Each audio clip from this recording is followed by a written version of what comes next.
lagi ya teman-teman. Seperti biasa, perekaman video ini dengan menggunakan motor ya teman-teman. Oh ya teman-teman, adakah yang tahu ini di daerah mana? Nanti komen ya di kolom komentar ya teman-teman ya. Oke, saya lanjut lagi perjalanannya ya teman-teman. Ikuti saya terus ya teman-teman, agar teman-teman juga mengetahui setiap daerah yang saya kunjungi.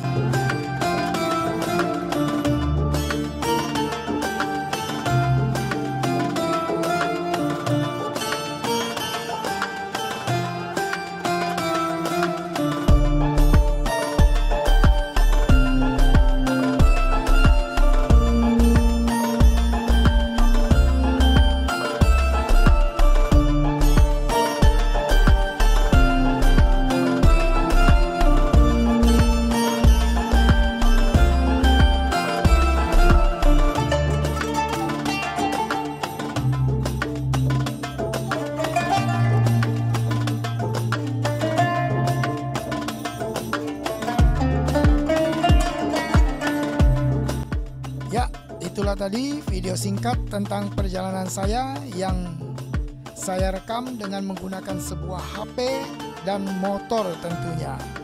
Semoga video ini bermanfaat bagi kita semuanya. Sekian dulu video saya kali ini. Sampai jumpa di video saya yang berikutnya. Oke, see you. Bye.